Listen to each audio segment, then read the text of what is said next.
आज जिस रूप में बाइबल हमारे पास है उसका आरंभ एक बड़े ग्रंथ के रूप में नहीं हुआ था जिसमें पुराना और नया नियम एक साथ में हो।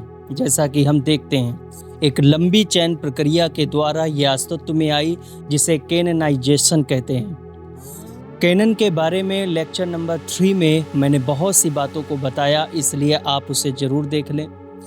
कैनन का अर्थ क्या है? आपको तो पता है कि कैनन एक यूनानी भाषा का शब्द है जिसका अर्थ होता है मापने की छड़ी। जैसे लकड़ी की छड़ी से लंबाई मापते हैं, वैसे ही चर्च को भी एक आध्यात्मिक मापदंड की आवश्यकता थी जिसमें वे जान सकें कि कौन सी पुस्तकें वास्तव में परमेश्वर की ओर से प्रेरित हैं। इसलिए जो शब्द मैंने कैननाइजेशन का अभी थोड़ी देर पहले इस्तेमाल किया था, उसका अर्थ हुआ यह तय करना कि कौन सी किताबें बाइबल में शामिल हों और कौन सी नहीं। एक बात पर ध्यान दें जो मैं कहने जा रहा हूं। अगर आप बाइबल का अध्ययन करना चाहते हैं तो याद रखना कि हर एक शब्द का अपना अर्थ होता है। यदि पवित्र शास्त्र में कोई शब्द आया है तो उसका विशेष अर्थ है, ना कि ऐसे ही वहां पर आया होगा। इसलिए कैननाइजेशन का जब काम हुआ तो उसमें यह मत सोचना कि उन्होंने पुस्तकों को चुना है। नहीं, चर्च ने किताबें चुनी नहीं थीं, उन्होंने सिर्फ उन्हें पहचाना था जिनका उपयोग परमेश्वर पहले ही से करता आया था। जैसे खेत में सोना खोजने वाला सोना बनाता नहीं है, वह केवल मिट्टी हटाकर असली सोना पहचानता है। उसी तरह चर्च ने असली पवित्र शास्त्र को पहचानने का काम किया।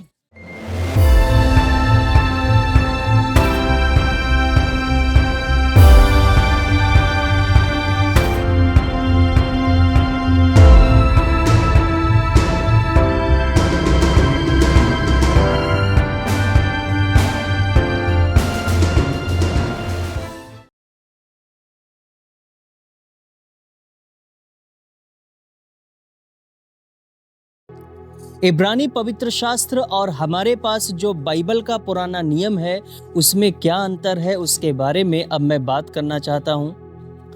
इब्रानी बाइबल को तनख कहा जाता है। यह तोरह, नबीईम और केतुबिम का शॉर्ट फॉर्म नाम है। जहां तोरह तो व्यवस्था यानी लॉ की पुस्तक हो गई, नबीईम भविष्यवक्ताओं की पुस्तकें हो गई और केतुबिम में सभी पवित्र लेख मिल जाते हैं। एपिसोड 3 में मैंने इन 3 भागों में जो 24 किताबें हैं उसकी सूची दे दी थी, इसलिए यहाँ हम सिर्फ मसीही बाइबल में पुराने नियम की बात करेंगे। पुराने नियम में 3 प्रकार की बाइबल आती हैं और तीनों में पुस्तकें बढ़ी हुई या घटी हुई हमें देखने को मिलती हैं। प्रोटेस्टेंट बाइबल में 39 पुस्तकें हैं जो तनख की 24 किताबों को ही अलग अलग बटे हुए भाग हैं। प्रोटेस्टेंट बाइबल में तनख को 5 भागों में बांट दिया है। पहला भाग व्यवस्था की पुस्तकें, लॉ, जिसमें 5 बुक्स हैं। दूसरा भाग ऐतिहासिक पुस्तकें, हिस्टोरिकल, जिसमें 12 बुक्स हैं, 12 किताबें हैं।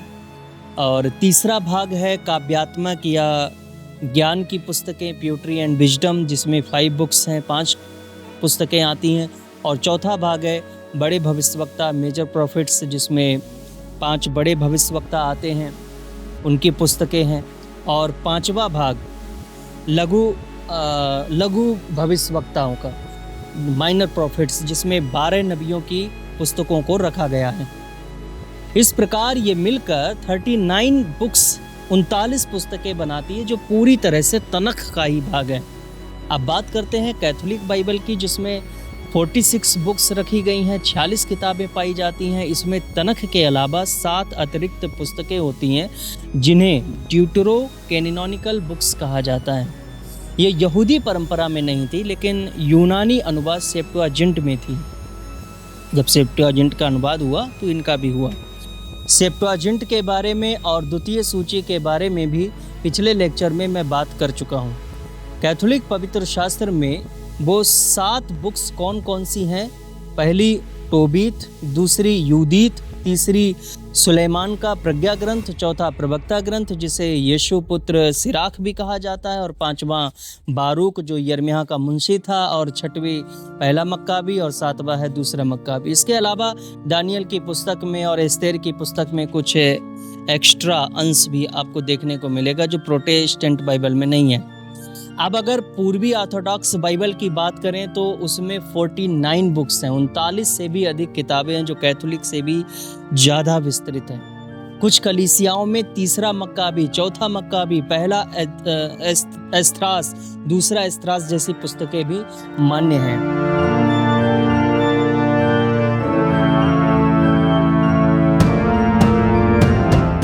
यीशु मसीह के समय में यूनानी भाषा का एक अनुवाद बहुत प्रसिद्ध था, सेप्टुअजिंट। इसमें कुछ अतिरिक्त पुस्तकें थीं जिन्हें यूनानी यहूदी पढ़ते थे।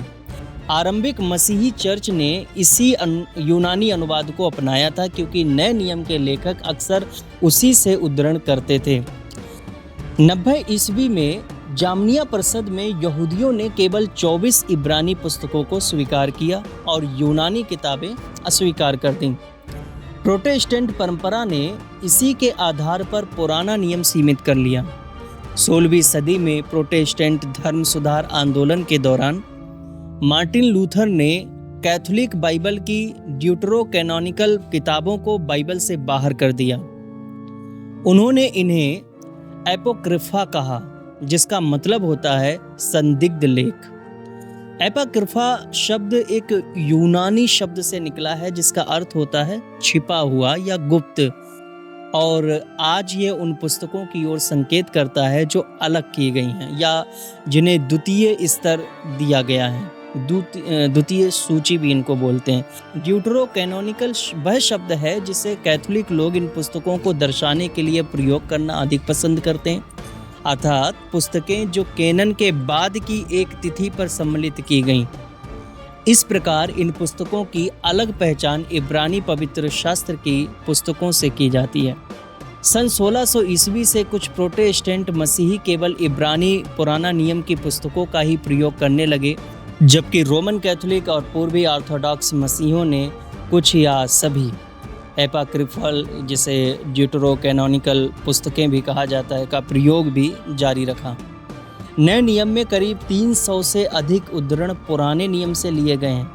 इनमें से कई उद्धरण सेप्टुअजिंट से मिलते हैं जिसमें ड्यूटरोकैनोनिकल पुस्तकें शामिल थी, जैसे यूदा की पुस्तक अध्याय 1 और वचन 14 से 15 में लिखा है कि हनोक ने भी, जो आदम से 7वीं पीढ़ी में था, इनके विषय में यह भविष्यवाणी की, देखो प्रभु अपने लाखों पवित्रों के साथ आया कि सबका न्याय करे और सब भक्तिहीनों को इनके अभक्ति के सब कामों के विषय में जो उन्होंने भक्तिहीन होकर किए हैं, और उन सब कठोर बातों के विषय में जो भक्तिहीन पापियों ने उसके विरोध में कही हैं, दोषी ठहराए।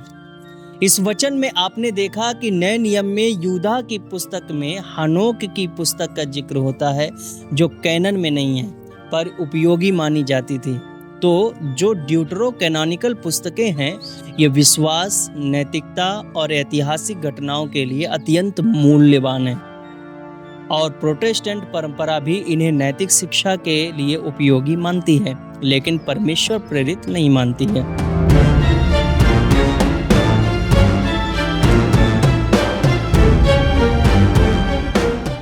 यीशु और उसके शिष्य अरामी भाषा बोलते थे और इब्रानी पवित्र शास्त्र का प्रयोग करते थे, लेकिन पौलुस और कई आरंभिक मसीही यूनानी भाषा बोलते और इब्रानी पवित्र शास्त्र के यूनानी अनुवाद यानी सेप्टुअजिंट का प्रयोग करते थे। ओल्ड टेस्टामेंट के बहुत से पैराग्राफ जो न्यू टेस्टामेंट में उद्धृत हुए या जिनका उल्लेख किया गया है, वे अधिकतर सेप्टुअजिंट से लिए गए हैं। आपको पता है 3री और 4वीं शताब्दी में थोड़े से मसीही सोचते थे कि यहूदी पवित्र शास्त्र को मसीही बाइबल का भाग नहीं होना चाहिए, लेकिन फिर भी नए नियम के लेखकों के समान अधिकांश ये विश्वास करते थे कि यहूदी पवित्र शास्त्र परमेश्वर का वचन है। वे इन्हें पवित्र और आधिकारिक मानते और परमेश्वर और विश्वास के विषय में मसीहों को शिक्षा देने के लिए उपयुक्त पुस्तकें मानते थे, समझते थे। इसके कुछ उदाहरण हैं, जैसे मार्कुस रचित सुसमाचार अध्याय 7 के वचन 13 में लिखा है कि तुम अपनी परंपराओं से जिन्हें तुमने ठहराया है परमेश्वर का वचन टाल देते हो और ऐसे ऐसे बहुत से काम करते हो। तो इस वचन में इसमें उन्होंने यहूदी पवित्र शास्त्र का ही जिक्र किया है।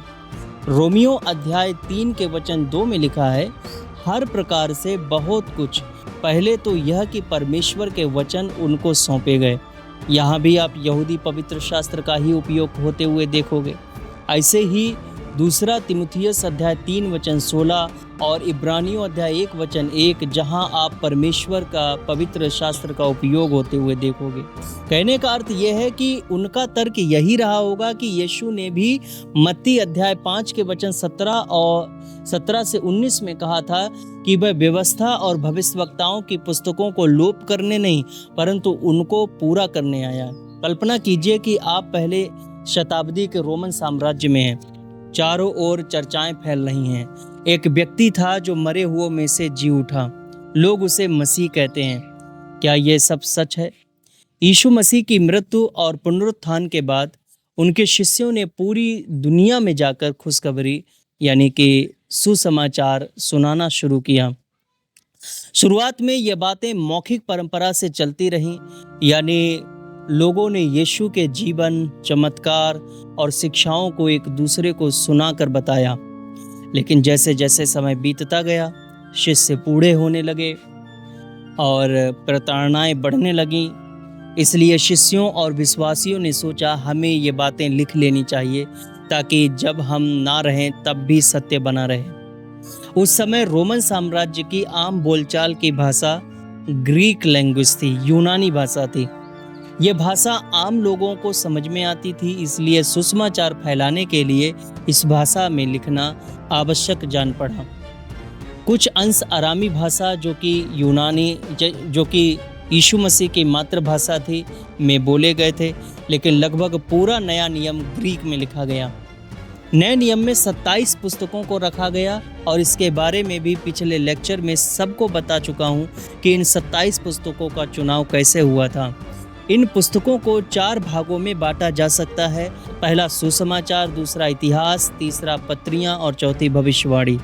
सुसमाचार में 4 पुस्तकें हैं जिसमें यीशु का जीवन, मृत्यु और पुनरुत्थान की घटनाएं। इतिहास में एक पुस्तक आती है प्रेरितों के काम, जिसमें यीशु मसीह के स्वर्गारोहण होने के बाद सभी प्रेरितों के कामों का विवरण मिल जाता है। पत्रियों में 21 पत्रियां हैं जिसमें विश्वासियों को प्रेरणाएं और शिक्षाएं हैं। और अंतिम भविष्यवाणी, इसमें एक पुस्तक आती है जिसका नाम है प्रकाशित वाक्य। इसमें अंत के समय का विस्तार से विवरण दिया गया है। इनके बारे में हम तब सीखेंगे जब इन पुस्तकों को पढ़ाना शुरू करूंगा, ठीक है।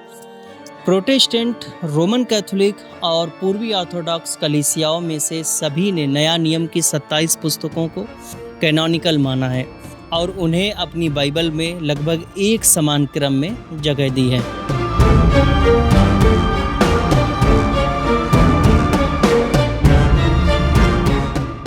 बाइबल एक ही पुस्तक नहीं बल्कि कई पुस्तकों का एक पुस्तकालय है। जैसे प्रोटेस्टेंट में 66 पुस्तकें, कैथोलिक में 73 पुस्तकें और ऑर्थोडॉक्स में 81 पुस्तकें हैं। इन पुस्तकों में कोई तो ऐतिहासिक साहित्य की है, कोई कानूनी साहित्य की है और कोई काव्य और गीतों की। ये एक ऐसा ग्रंथ है जिसमें अलग अलग प्रकार के लेखन शैलियाँ यानी साहित्य पाए जाते हैं। हर शैली का एक खास मकसद है, कुछ सिखाने के लिए, कुछ समझाने के लिए और कुछ दिखाने के लिए कि परमेश्वर ने अपने लोगों से कैसे संबंध रखा। बाइबल की बहुत सी किताबों में इतिहास का साहित्य है। इसका मतलब है कि इसमें घटनाओं का वर्णन किया गया है, जैसे कौन राजा बना, कौन हार गया, कौन जीत गया, कहाँ युद्ध हुए, क्या युद्ध हुए, कौन क्या काम करता था और परमेश्वर उन सब के साथ कैसे काम करता था, कैसा व्यवहार करता था। जैसे उत्पत्ति, निर्गमन, यहोशू, न्यायों, शमूएल की पुस्तकें, राजा, इतिहास, एजरा, नहम्या और प्रेरितों के काम, ये सब इतिहास की किताबें हैं। फिर बाइबल में कविता और गीतों का साहित्य भी है। यह आमतौर पर भजन, प्रार्थनाएं और गीत होते हैं जो दिल से निकलते हैं, जैसे कि भजन संहिता, सर्वश्रेष्ठ गीत, अय्यूब की पुस्तक में कुछ अंश, यशायाह और नबी की कुछ बातें जो गीत में हैं, और यहाँ तक कि प्रकाशित वाक्य में भी कुछ हिस्सा कविता जैसा है, गीत जैसा है। इसके अलावा एक खास शैली है ज्ञान साहित्य। ये वो किताबें हैं जो जीवन की समझ, अनुभव और नैतिक शिक्षा देती हैं, जैसे अय्यूब, नीति वचन, सबोपदेशक और याकूब की पत्री। अब बात करें भविष्यवाणी की, तो बाइबल में बहुत सारे नबी हुए जिनके जरिए परमेश्वर ने अपने लोगों से बात की। इन भविष्यवाणियों में चेतावनी भी होती है, न्याय की बातें भी होती हैं और भविष्य की आशा भी मिलती है। इसमें यशायाह, यिर्मयाह, यहेजकेल और 12 छोटे नबी जैसे होशे, योएल, आमोस आदि की पुस्तकें आती हैं। फिर आते हैं सुसमाचार और प्रेरितों के काम पर, यानी नए नियम की किताबें, जिनमें यीशु मसीह का जीवन, उनके उपदेश, चमत्कार, मृत्यु और पुनरुत्थान बताया गया है। मत्ती, मार्कुस, लूका, यूहन्ना, ये चारों सुसमाचार हैं और प्रेरितों के काम में बताया गया है कि यीशु के बाद उनके चेलों ने कैसे प्रचार किया और चर्च की शुरुआत कैसे हुई। इसके बाद आती हैं पत्रियाँ। ये वे चिट्ठियाँ हैं जो प्रेरितों ने विभिन्न चर्चों और व्यक्तियों को लिखी, जैसे पौलुस ने रोमियों को, कुरिन्थियों को, गलातियों को लिखी, और प्रेरित पतरस, यूहन्ना, यहूदा, इन सबों ने पत्रियों को लिखा है। ये पत्रियाँ सिखाने, सुधारने, प्रोत्साहन देने और समस्याओं का समाधान बताने के लिए लिखी गई थी। अंत में बाइबल में रहस्योद्घाटन यानी प्रकाशन जैसी शैली भी है। इसमें स्वप्न, दर्शन और प्रतीकों के जरिए भविष्य की बातें बताई गई हैं, जैसे प्रकाशित वाक्य की पुस्तक। इसमें अंत के दिनों की घटनाएं, मसीह की वापसी और अंतिम न्याय की झलक मिलती है। तो इस तरह हम देखते हैं कि बाइबल कोई एक जैसी किताब नहीं है, बल्कि इसमें कई तरह के साहित्य हैं। इतिहास, पद्य यानी कविता, ज्ञान, भविष्यवाणी, सुसमाचार, पत्रियां और रहस्योद्घाटन यानी प्रकाशित वाक्य, और ये सब मिलकर बाइबल को एक जीवित और प्रभावशाली ग्रंथ बनाते हैं। व्यवस्था और नियम के बारे में अगर हम बात करें, बहुत सी प्राचीन पूर्वीय संस्कृतियों ने विधि संग्रहों का विकास किया था। इनमें से एक प्रसिद्ध विधि संग्रह बेबीलोन के राजा हम्मुराबी ने विकसित किया था, जिनका राज्यकाल 1792 ईसा पूर्व से 1750 ईसा पूर्व रहा। यहूदी पवित्र शास्त्र की पहली 5 पुस्तकें व्यवस्था या तोरह कहलाती हैं। इन 5 पुस्तकों में पूरा का पूरा साहित्य ही व्यवस्था या नियम नहीं है, लेकिन अधिकांश भाग हैं। इनमें दोनों ही प्रकार के नियम सम्मिलित हैं, जिनमें कुछ निषेध आज्ञाएं हैं, मतलब ना करने के लिए, और कुछ प्रोत्साहन की आज्ञाएं हैं, मतलब कि वह काम करने के लिए। और ये नियम इस्राएलियों को इसलिए दिए गए थे कि वे सही रीति से आराधना करना और एक दूसरे के साथ सम्मानजनक और जिम्मेदारी का व्यवहार करना सीख सकें। बाइबल में सबसे प्रसिद्ध विधि साहित्य 10 आज्ञाएं हैं, जिन्हें आप निर्गमन अध्याय 20 के वचन 1 से लेकर 17 तक में पढ़ने के लिए आपको मिल जाएगा। हालांकि मैं आपको आगे 10 आज्ञाओं के विषय में सिखाऊंगा। जब अपनी बाइबल स्टडी की यात्रा में आगे हम बढ़ेंगे, सीखने को मिलेगा। इतिहास के बारे में अब मैं बात करूं तो पुराना नियम के ऐतिहासिक लेख इस्राएल के इतिहास को बताते हैं। ये 1250 ईसा पूर्व में कनान में बसने से लेकर 587 ईसा पूर्व में यरूशलेम के पतन तक का इतिहास है। इन पुस्तकों में महत्वपूर्ण पात्रों जैसे भविष्यवक्ता एलिय्याह और एलीशा तथा इस्राएल के और यहूदा के राजाओं, जिनमें दाऊद और सुलेमान सम्मिलित हैं, से संबंधित घटनाओं का विवरण मिलता है। यह पुस्तकें ईसा पूर्व 931 में इजराइल के विभाजन के बाद दोनों यानी इस्राएल राज्यों में घटी घटनाओं का विवरण भी सम्मिलित करती है। पुराना नियम में इतिहास की पुस्तकों के उदाहरण जैसे यहोशू और पहला और दूसरा राजाओं। नया नियम में प्रेरितों के काम में प्रारंभिक कलीसिया के इतिहास का विवरण पाया जाता है। अब बात करें कविताएं और गीत के, तो ये एक विशाल वर्ग है जिसमें साहित्य के विभिन्न रूप सम्मिलित हैं। कविताओं या पद्य का प्रयोग विशेषकर भजन संहिता, अय्यूब और श्रेष्ठ गीत की पुस्तकों में हुआ है। बाइबल की कुछ कविताएं पुराने गीतों व भजनों के उदाहरण हैं। बहुत से भजन प्रार्थना और आराधना के उद्देश्य से रचे गए हैं। भविष्यवक्ताओं के व्याख्यानों में काव्य शैली की भाषा का प्रयोग भी किया गया है। इब्रानी गीतों का अनुवाद हिंदी या अन्य भाषाओं में करना सरल नहीं है, क्योंकि दोनों भाषाएं मूल रूप से भिन्न हैं। इब्रानी काव्य की एक महत्वपूर्ण विशेषता बताऊं, ये एक ही विचार को दो भिन्न भिन्न तरीकों से दोहराते हैं जब आप काव्य को पढ़ोगे, और इसे समानांतरवाद कहते हैं। एग्जाम्पल के लिए मैं बताऊं तो भजन संहिता अध्याय 22 वचन 9 से 10 में लिखा है कि परंतु तू ही ने मुझे गर्भ से निकाला, जब मैं दूध पीता बच्चा था तब ही से तूने मुझे भरोसा रखना सिखाया। इसके बाद इसी विचार को वचन 10 में फिर से दूसरी तरह से दोहराया गया, मैं जन्मते ही तुझ पर छोड़ दिया गया, माता के गर्भ ही से तू मेरा ईश्वर है। ऐसे ही निर्गमन अध्याय 15 में वचन 1 से 18 तक पढ़ोगे तो उसमें भी एक ही विचार को दो बार अलग तरीके से पढ़ने को मिलेंगे। नए नियम में भी ऐसा हुआ। जैसे प्रकाशित वाक्य अध्याय 15 के वचन 3 और 4 को देखते हैं, जिसमें वचन 3 यह कहता है, वे परमेश्वर के दास मूसा का गीत और मेमने का गीत गा गा कर कहते थे, हे सर्वशक्तिमान प्रभु परमेश्वर, तेरे कार्य महान और अद्भुत हैं। हे युग युग के राजा, तेरी चाल ठीक और सच्ची है। अब वचन 4 को देखो, जिसमें एक ही विचार है पर अलग तरीके से है।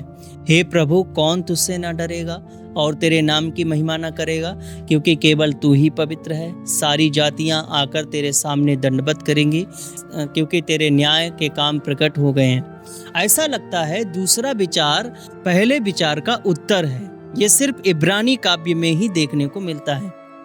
अब बात करते हैं बुद्धि की बातें या नीति वचन के बारे में। पुराना नियम का एक बड़ा भाग बुद्धि और आराधना साहित्य के नाम से जाना जाता है, जिसमें काव्य, भजन, कहानियों और अन्य कई साहित्य आते हैं, जहां बुद्धि की बातें और नीति वचन एक अनोखी शैली है जो विश्व, परमेश्वर और मानव की स्थिति से संबंधित विषय को एक सामान्य ज्ञान के चिंतन के रूप में प्रस्तुत करती है। बुद्धि साहित्य किसी एक पुस्तक जैसे नीति वचन की शैली हो सकती है, लेकिन यह अन्य पुस्तकों से भी मिलती है। सबोपदेशक और अय्यूब की पुस्तकों में बुद्धि की बातों के साथ साथ नैतिक और जीवन से संबंधित जटिल प्रश्नों को भी देखने को मिलता है। इनमें से कुछ का लेखक सुलेमान को माना जाता है, क्योंकि वह इस्राएल का सबसे बुद्धिमान राजा था, लेकिन ऐसा भी हो सकता है कि यह उसके बाद लिखी गई हों और उसे आदर देने के लिए उसका नाम दे दिया गया हो, ऐसा हो सकता है। भजन संहिता, नया नियम, इनमें भी बुद्धि की बातें देखने को मिलती हैं। जैसे भजन संहिता की बात करें तो पहला और दूसरा भजन, वो पहला भजन और 37वां भजन। नए नियम में यीशु मसीह का पहाड़ी उपदेश जो मत्ती अध्याय 5 से शुरू होता है और अध्याय 7 पर खत्म होता है। याकूब की पत्री अध्याय 3 के वचन 2 से लेकर 8 तक और अध्याय 4 के वचन 13 से 17 में बुद्धि की बातें देखने को मिल जाएंगी। और सुसमाचार के बारे में बात करें तो मत्ती, मरकुस, लूका और यूहन्ना नए नियम की 4 पुस्तकें हैं जो यीशु के जीवन और उसकी शिक्षाओं के विषय में बताती हैं। ये पुस्तकें सुसमाचार कहलाती हैं। सुसमाचार शब्द यूनानी शब्द यूएंजिलियन से निकलता है, जिसका अर्थ होता है सुसमाचार या शुभ संदेश, गुड न्यूज। ये सब बातें अलग पुस्तकों के साथ सिखाता जाऊंगा। तो कुल मिलाकर मैं कहना चाहता हूं कि आपके हाथ में जो बाइबल है ये अद्भुत है और इसमें इतना कुछ है जो आप सीखते सीखते उम्र बिता सकते हो। मैं आपके लिए एक सहायक के रूप में खड़ा हूं। मेरे साथ बने रहिए बाइबल स्टडी प्रोग्राम में और इसे लाइक, शेयर करके, चैनल को सब्सक्राइब करके मुझे सपोर्ट कीजिए। जो लोग दान देकर इस प्रोग्राम को सपोर्ट करना चाहते हैं वो भी कृपया करके आगे आएँ और दिए गए UPI नंबर और बार कोड को स्कैन करके अपना प्रेम भेज सकते हैं। आपके द्वारा दिए गए दान का उपयोग वीडियो को बनाने के लिए उपयोग में होने वाले वीडियो एडिटिंग सॉफ्टवेयर का महीने का खर्च और एडिटिंग खर्च और भी मेहनत लगती है, उन सब में उपयोग किया जाएगा। यह सेवा आपकी स्वेच्छा की है, यह दान आपका स्वेच्छा का है, आपकी स्वेच्छा पर निर्भर करता है। आप चाहें तो अपना प्रेम भेज सकते हैं। प्रभु आप सबों को आशीष प्रदान करे। मिलते हैं अगले एपिसोड में। शालोम।